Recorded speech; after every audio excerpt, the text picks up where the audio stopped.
Bapak Ibu sekalian, jamaah sholat subuh Masjid Al-Mutakin yang insya Allah dimuliakan Allah. Apakah sebenarnya akhlak itu ya? Mungkin untuk mendefinisikan akhlak itu tidak mudah. Gampangannya atau kita bisa menggambarkan bahwa akhlak itu adalah budi pekerti atau tabiat atau perilaku itu. Kita mengenal ada akhlak yang baik, akhlakul karimah, akhlak yang terpuji. Tetapi juga ada akhlak yang tercela, akhlak yang tidak baik, akhlak yang jelek. Kita tentu sepakat ada orang yang jujur misalnya, adil, dia sopan, tawadhu, rendah diri, atau dia mau atau biasa menahan emosi, tidak emosional, tidak mudah marah, suka menolong dan sebagainya. Itu mesti kita mengatakan dia berakhlak baik. Tetapi sebaliknya, kalau ada orang yang emosional ya, mudah marah, tidak bisa dikritik, kemudian juga zalim, juga apalagi sombong dan sebagainya, itu tentu orang mengatakan itu adalah orang yang akhlaknya buruk. Lalu kalau gitu apalah pentingnya akhlak, arti dari akhlak itu? Jadi akhlak ini jelas luar biasa manfaatnya. Arafi mengatakan bahwa seandainya para filosof, para ahli-ahli di dunia ini, ahli-ahli yang ternama dikumpulkan, kemudian dimintai pendapat solusi apa yang pas untuk menyelesaikan masalah umat manusia, tentu mereka akan mengatakan akhlak yang baik, akhlak yang kokoh, budi pekerti yang baik. Segala persoalan, segala permasalahan di dunia ini akan berhasil diselesaikan dengan baik jika dilakukan dengan akhlak yang baik. Kita menyelesaikan dengan sungguh-sungguh, dengan sabar, dengan saling pengertian, tidak saling dusta ya, jujur, tidak ada dusta di antara mereka dan sebagainya. Kalau itu bisa dilakukan dengan begitu, tentu semua masalah akan bisa diselesaikan dengan baik. Jadi semua permasalahan di dunia akan bisa diselesaikan dengan modal akhlak yang baik. Seandainya suatu negeri itu pemimpinnya adil, kemudian pembesarnya tidak sombong, para orang kayanya dermawan, wakil rakyatnya amanah, rakyatnya juga tidak berusaha sabar, tidak banyak mengeluh, tentu keberkahan akan melimpah dari langit. Jadi Bapak Ibu sekalian, kalau gitu ini kaitannya dengan agama ya. Jadi agama kita Islam itu kalau dibagi secara garis besar ada 3 bagian, yaitu akidah, syariah, dan akhlak. Baik akidah, syariah itu semuanya nanti hasilnya adalah akhlak yang baik. Kalau dikerjakan dengan baik itu hasilnya adalah akhlak yang baik. Ibaratnya suatu pohon, maka akarnya itu adalah akidah, akar yang menghujam ke dalam tanah sehingga menyebabkan pohon itu kokoh, tidak mudah terombang-ambing, itu adalah akidah. Kemudian batangnya yang menyebabkan berdiri kokoh itu adalah syariah, dan hasilnya atau buahnya adalah akhlak.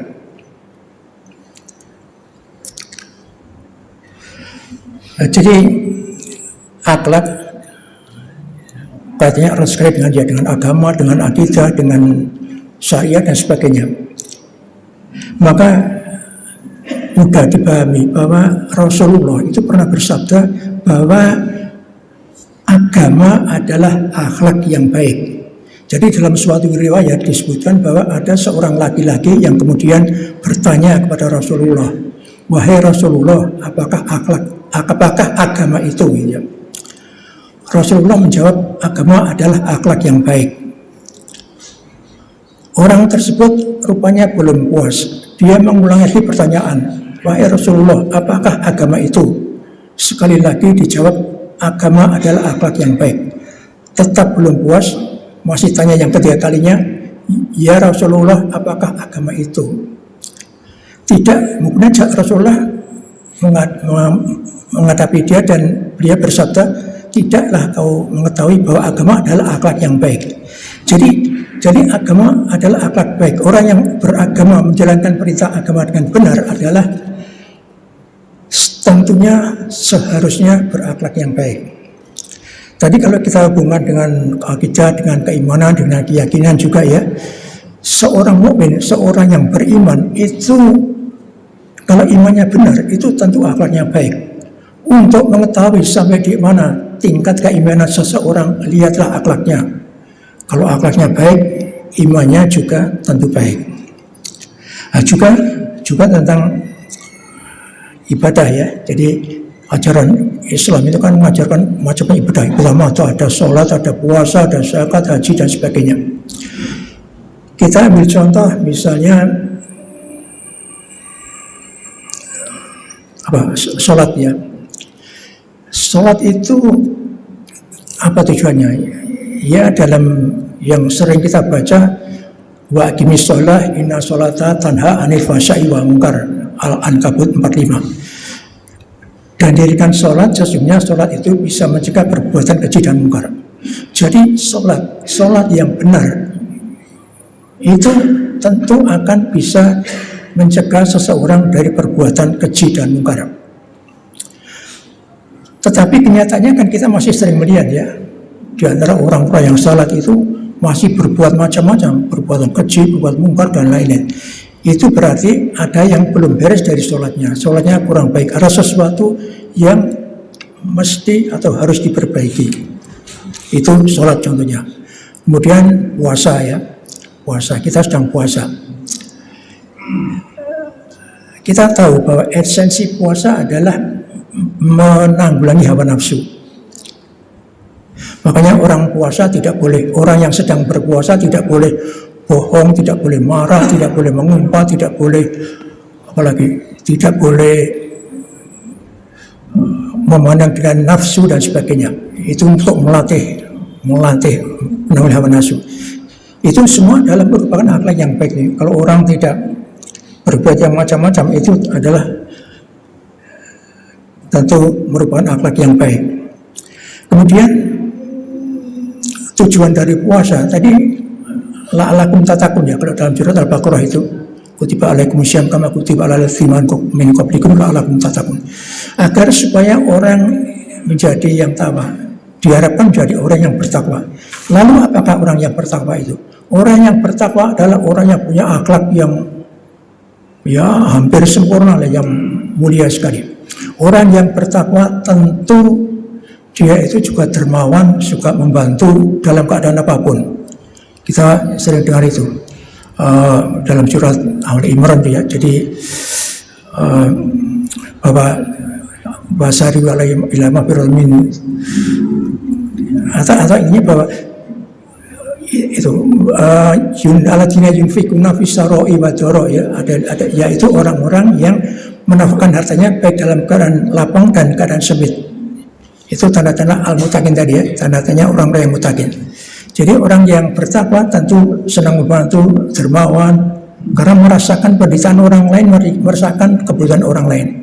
Juga tentu orang yang bertakwa adalah orang yang bisa menahan diri, sabar, tidak emosionalan ya. Wakati minal ghaidho. Ada lagi wa'afina aninas dalam Ali Imran 134. Orang yang bertakwa tentu berlapang dada, mudah memaafkan kesalahan orang lain. Kita itu kalau ada orang lain salah dengan kita, apakah kita empat kita tahan di dalam hati? Kan tidak. Sudah nggak mau orang dipikir, maafkan saja. Jadi kita berlapang dada, kita memaafkan. Karena begitu banyak kemuliaan daripada orang-orang yang mudah memaafkan kesalahan orang lain.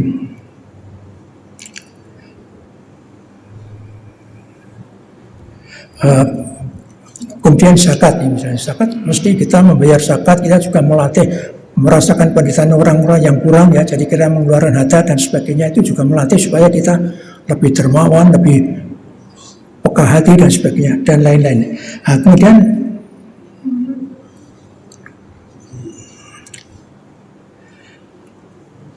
Kalau gitu akhlak itu memang jelas artinya banyak sekali baik di dunia dan di akhirat ya. Di kehidupan dunia misalnya seorang yang berakhlak baik tentu dia misalnya orang itu andapasor, orang itu menghormati orang lain dan sebagainya, mesti orang itu disenangi oleh orang lain, mesti temannya, mesti disenangi oleh lingkungannya. Orang yang jujur mesti disenangi oleh lingkungannya. Kalau kita ingat dulu ya, mungkin bagi yang tua-tua yang sudah dulu pernah ikut pelatihan ESQ, Emotional Spiritual Training, Emotional Leadership Technique, itu bahwa keberhasilan seseorang itu lebih ditentukan oleh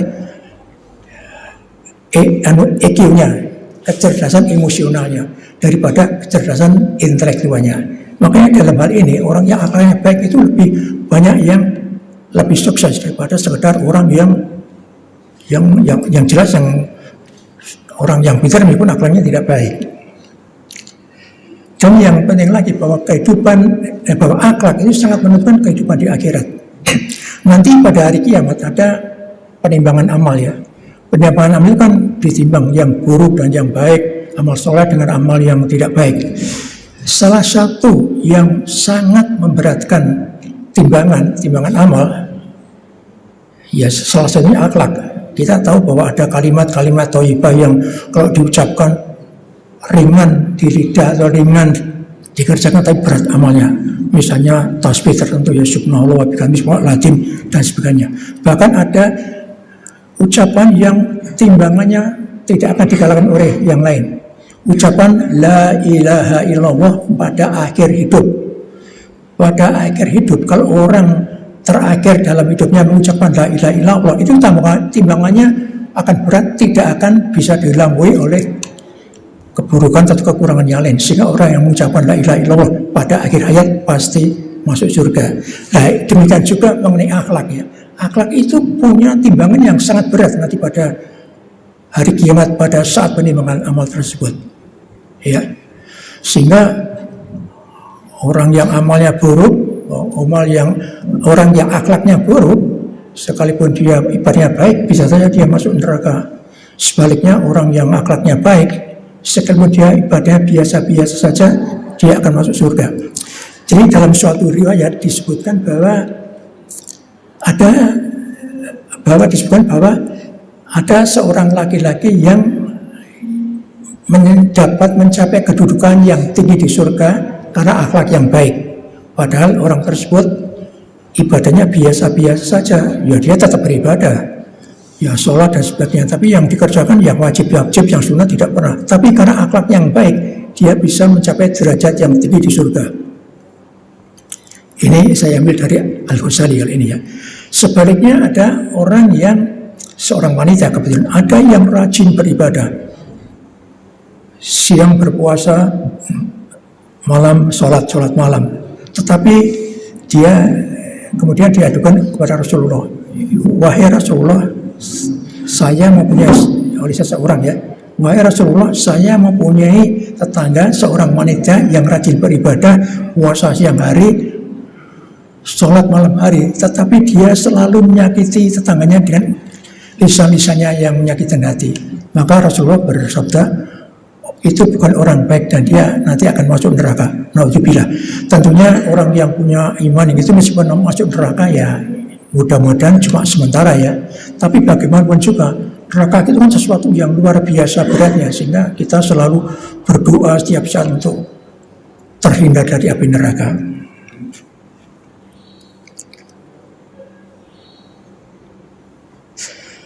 Nah, jadi ternyata manusia itu ya bukan ya di kita juga ada orang yang kelihatannya ahli ibadah, rajin sekali, tapi bukan di kita lah, di masyarakat di Indonesia lah misalnya, ada yang rajin sholat, rajin ibadah, tetapi masih akhlaknya masih agak aneh gitu ya, ada juga.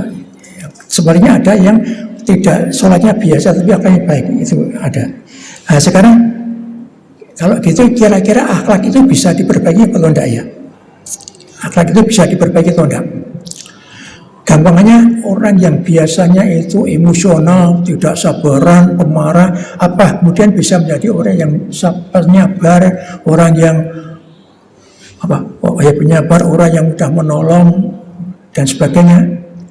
Apakah bisa orang yang tadinya sombongnya bukan orang ketulungan ya, sabar sekali, sombongnya sombong sekali. Apakah kemudian bisa jadi orang yang ada pasor, yang tawadhu? Ya tentunya akhlak itu bisa diubah atau diperbaiki dengan pelan-pelan. Buktinya apa? Buktinya Rasul bersabda bahwa inama bu'istu liutamima makarimal akhlak. Sesungguhnya hanyalah ya. Sesungguhnya aku hanyalah diutus untuk menyempurnakan akhlak yang baik. Jadi Rasul itu diutus untuk menyempurnakan akhlak, untuk memperbaiki akhlak. Nah kalau begitu berarti akhlak kan bisa diperbaiki, ya cuma perlu waktu yang lama, perlu kesabaran dan sebagainya. Itu jadi kita perlu mengintrospeksi diri kita sendiri, mawas diri, kira-kira saya ini bagaimana gitu ya. Bapak Ibu sekalian, saya mohon maaf ya, kalau saya bicara begini itu bukan berarti ya ini saya mengingatkan khususnya untuk diri saya sendiri kok. Jadi khususnya saya untuk diri saya sendiri. Tapi ya saya berharap mudah-mudahan ini bisa bermanfaat pada orang yang lain ya. Jadi bahwa begitu pentingnya akhlak, kita perhatikan, kita mawas diri, kita harus merubah sifat-sifat kita yang kurang baik. Tentunya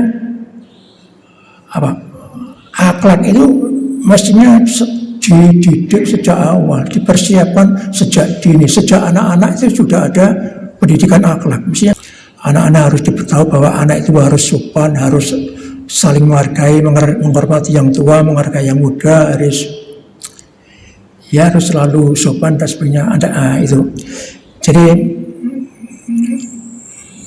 kalau di rumah begitu, orang tua selalu mengajarkan itu, selalu bahkan mengutang ya, mutang itu ya kalau wong Jawa mutang, anak itu utang supaya dadi wong sing akhlaknya baik. Itu. Jadi pendidikan akhlak harus sudah dimulai sejak kecil. Kalau di sekolah dulu ada pendidikan budi pekerti ya, di sekolah saya tidak tahu sekarang, tapi saya kira kalau Al-Mutakin ada mestinya.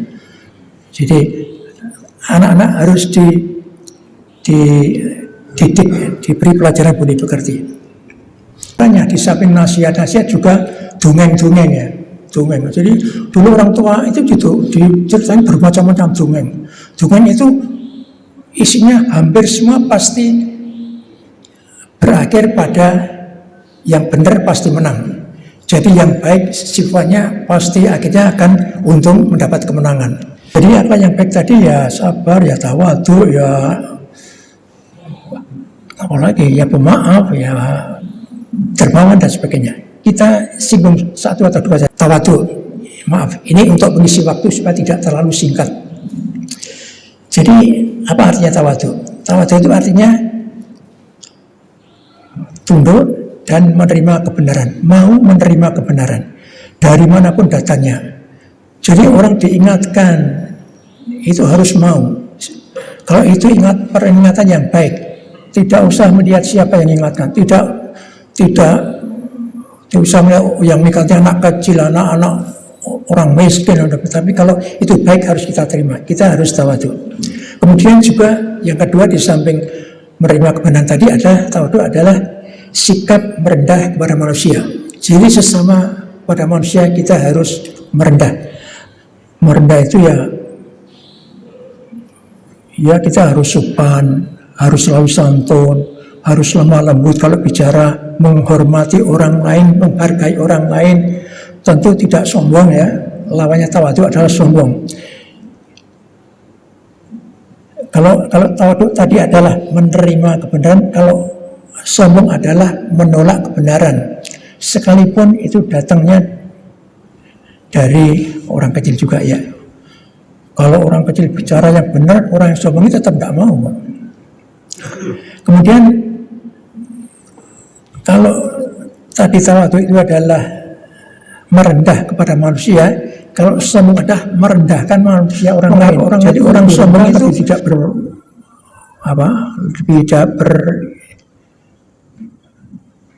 tidak lebih terhormat dan sebagainya. Dia merasa lebih pintar, lebih pandai, lebih kaya, lebih tinggi jabatannya dan sebagainya. Kalau dalam bahasa Jawa ada yang namanya atikang atikung, ya.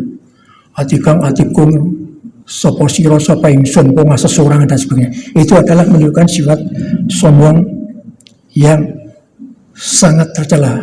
Ya, kita tahu ya, barang siapa yang dilambatnya terdapat kesombongan sebenarnya besar-besar, dia tidak akan masuk surga. Nah, ini tadi adalah sikap tawadhu. Saya beri contoh lagi 2 sikap tawadhu yang saya ambil dari buku tadi yang Akhlak Al-Mu'min tadi ya. Contoh Rasulullah tentang sikap tawadhu. Nomor 1 ada 2. Contohnya 2. Nomor 1 cara berjabat tangan.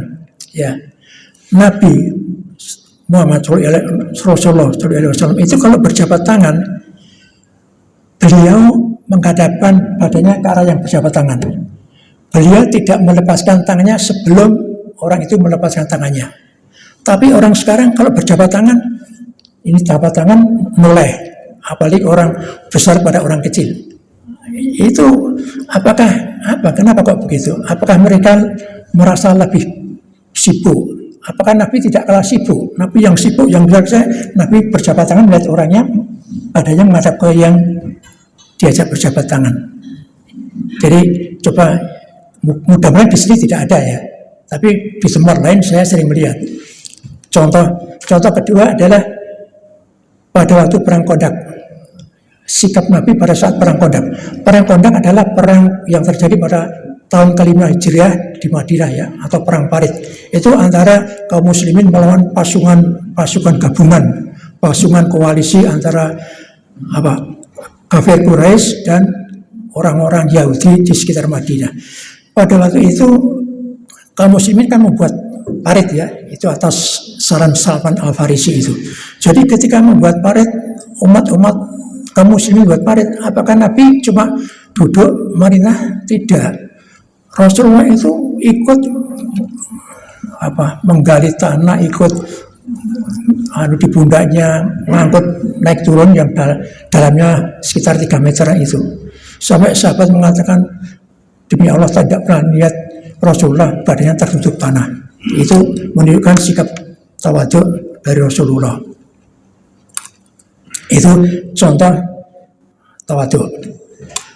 Saya lagi memberi contoh satu lagi ya. Mohon maaf ya Pak Prayit ya, masih jam 5:04 ya.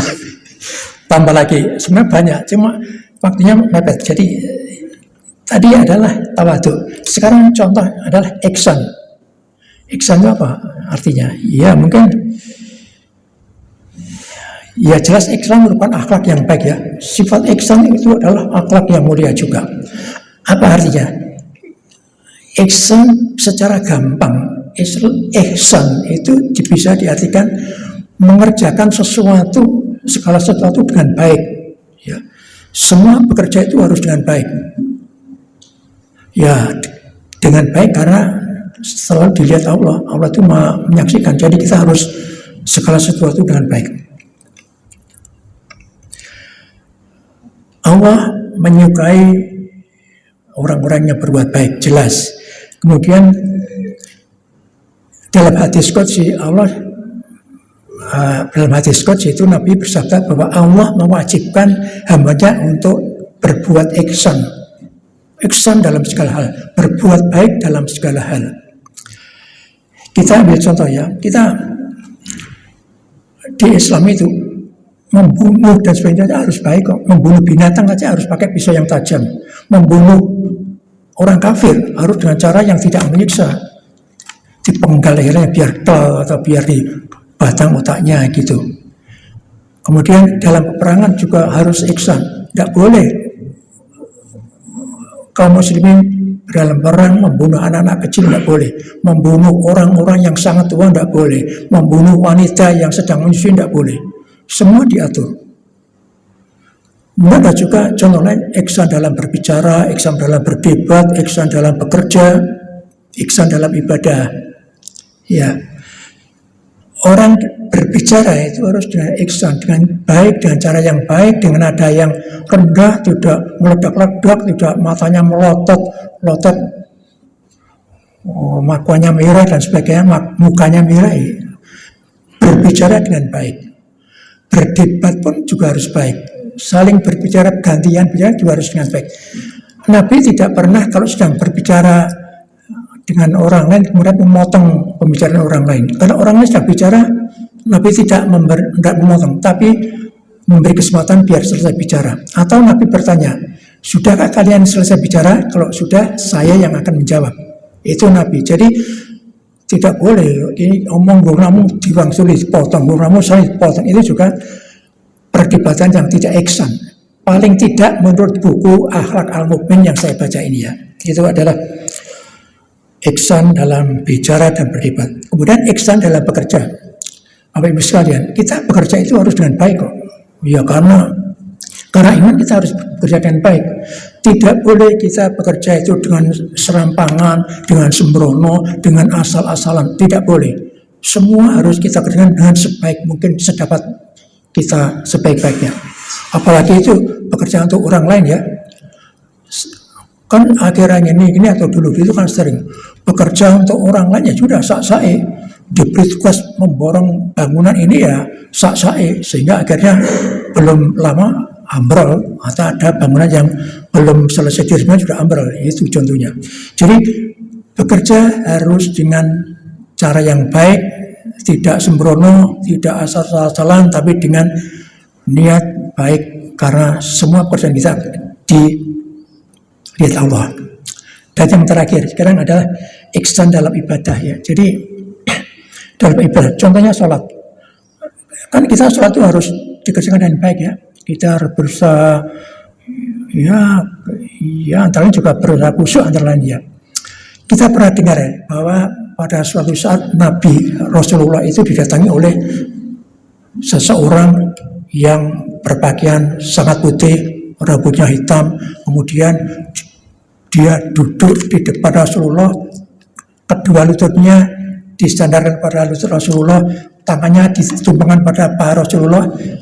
Orang itu tidak tampak dari mana datangnya, tahu-tahu datang itu saja, tidak tampak wajahnya yang capek karena baru datang. Kemudian orang itu bertanya, wahai Rasulullah, pertanyaan sebenarnya mengenai Islam, iman dan ihsan. Tapi saya sebut saja yang dan hari kiamatnya. Tapi saya sebut saja yang mengenai ihsan. Jadi apakah ihsan itu? Jadi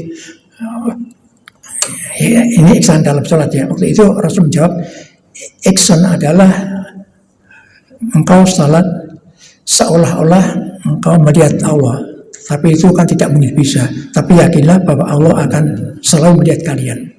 Ya itu. Jadi ketika kita melakukan bermacam tindakan harus selalu ingat pada Allah, harus yakin bahwa saya ini diawasi Allah. Saya kira sudah setengah jam lebih sedikit. Nanti lain kali kalau saya pakai laptop mungkin bisa lebih panjang, insya Allah. Jadi ini yang bisa saya sampaikan Bapak Ibu sekalian. Saya mohon maaf kalau ada kekurangan dan itu pasti dari saya ya. Saya mohon maaf. Tadi kalau itu benar ya kita kembalikan kepada Allah. Terima kasih. Billahi taufiq wal hidayah. Wassalamualaikum warahmatullahi wabarakatuh.